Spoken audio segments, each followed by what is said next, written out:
اللہ الرحمن الرحیم۔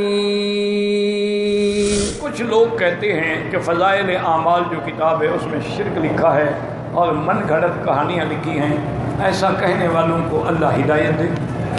اور سب سے بڑی بات تو یہ ہے کہ اگر آپ پڑھے لکھے ہیں تو وہ کتاب اٹھا دیں، اور جنہوں نے آپ کو کہا ہے کہ شرک ہے ان کو بتائیں کہاں کہاں شرک ہے۔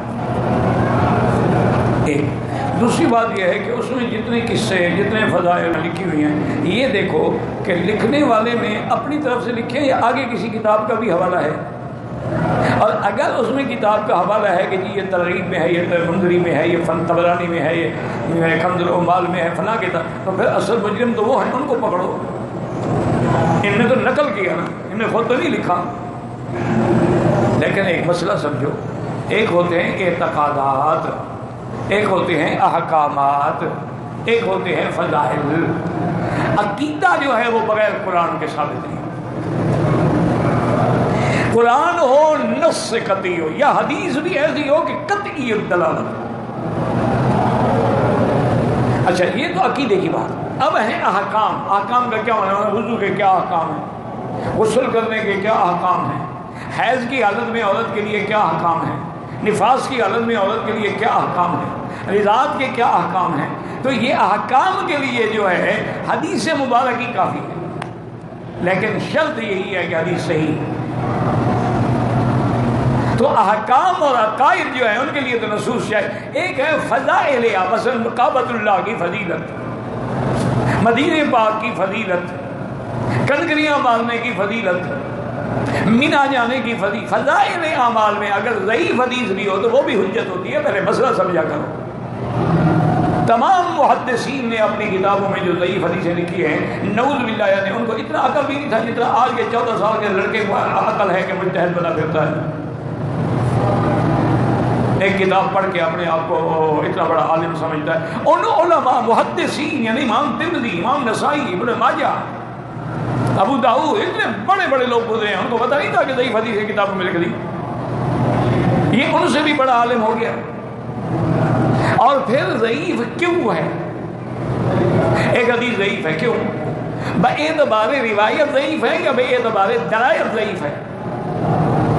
ایک حدیث ضعیف ہے لیکن کیا اس کا ضعف جو ہے وہ اتنا اشد ہے یا درمیانہ ہے یا اوسط ہے یا بالکل قلیل ضعف ہے؟ ایک حدیث ضعیف ہے لیکن اس کا متن جو ہے دوسری صحیح حدیث میں موجود ہے، جو آپ نے پڑھی ہے یہ تو ضعیف ہے، اس سند میں تو ایک راوی ایسا آ گیا لیکن اس کا متن جو ہے دوسری صحیح حدیث میں موجود ہے۔ یا ایک حدیث ضعیف ہے لیکن اس کے طرق کثیرہ ہے، یہ بھی سند ہے، یہ بھی سند ہے، یہ بھی سند ہے، یہ بھی سند ہے، بعضها یقوی بعضا، وہ ایک دوسرے کو طاقت دیتے ہیں، وہ حسن کے درجے پہ پہنچ جاتی ہے۔ تو ایسا بیٹھ کے اللہ ہدایت دے کہ آج اس کتاب کو، میرے خیال میں تیری لکھی ہوئی کتاب کو تو کوئی 100 بندہ بھی نہیں پڑھے گا، لیکن ان کی کتابوں کو لاکھوں نہیں، میں بلا مبالغہ کہتا ہوں کہ کروڑوں آدمی جو ہے وہ پڑھ رہے ہیں۔ ان کے 13 زبانوں میں ترجمے ہو چکے ہیں اور پورے عالم میں کہیں بھی چلے جائیں وہ کتاب موجود۔ وجہ کیا ہے کہ جو چیز اللہ قبول فرماتے ہیں وہی آگے پھیلتی ہے۔ ایک بڑا عالم ہوتا ہے لیکن اس کی بات بھی کوئی نہیں سنتا۔ ایک آدمی ایسا ہے کہ اس کی تقریریں پوری دنیا سننا چاہتی ہے، وہ اللہ دلوں میں قبول ڈال دیتے ہیں۔ اللہ تبارک و تعالیٰ اس کی مقبولیت، حضور نے حدیث میں ہے فرمایا کہ جب اللہ کسی کو پسند فرما دیتے ہیں تو دریا کی مچھلیوں کو بھی حکم دیتے ہیں کہ فلاں بندہ میرا محبوب ہے، اس کے لیے تم بھی دعا کرو۔ تو اس لیے ہمیشہ یاد رکھیں یہ وہ لوگ ہیں، یہ اولیاء اللہ تھے، یہ عالم تھے، ساری زندگی ان کی حدیث و قرآن میں گزری، اللہ ان پہ کروڑ رحمتیں کرے۔ اگر ان کی تعریف نہیں کر سکتے ہو کبھی برائی نہ کیا کرو، کیونکہ جب آدمی اللہ کے ولی کو برا کہتا ہے، من آذانی ولیا فقد آذنتہ بالحرب، او کما قال النبی صلی اللہ علیہ وسلم۔ باقی ہوتا ہے غلطی تو غلطی سے تو کوئی انسان بھی پاک نہیں ہو سکتا، ہر انسان میں غلطیاں ہوتی ہیں۔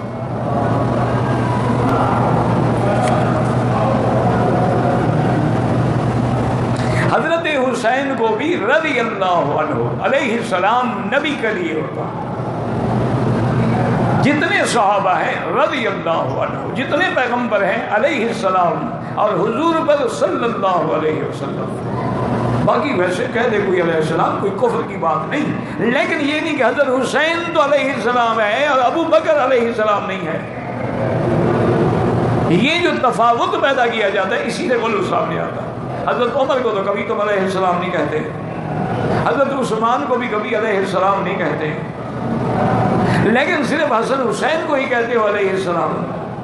اچھا وہ بھی صرف حسین کو, حضرت حسن کو بھی نہیں کہتے, کیونکہ حضرت حسن نے سلو کر لی تھی حضرت معاویہ سے رضی اللہ عنہم اجمعین. تو بہرحال ان کے لیے رضی اللہ عنہم اجمعین, اور اللہ کے جو اولیاء ہیں ان کے لیے رحمت اللہ علیہ.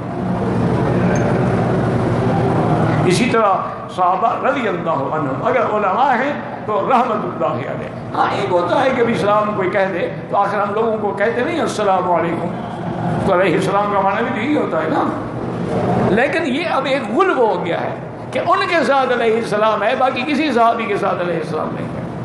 کہتے ہیں جی کہ فتنے کا دور ہے, ہمیں کیسے پتہ لگے گا کہ یہ مولوی سچ کہہ رہا ہے جھوٹ کہہ رہا ہے. باقی تمہیں ہر چیز کا پتہ لگ جاتا ہے کہ کپڑا کون سا درزی اچھا سیتا ہے, گھڑی کون سی اچھی ہوتی ہے, ٹی وی کون سی اچھی ہوتی ہے, ٹیلی فون کا کون سا ماڈل اچھا ہوتا ہے. صرف مولوی کا تمہیں پتہ نہیں لگتا, بالکل جھوٹ بولتے. تمہیں پتہ ہے کہ یہ حق والے ہیں یہ حلوے والے ہیں.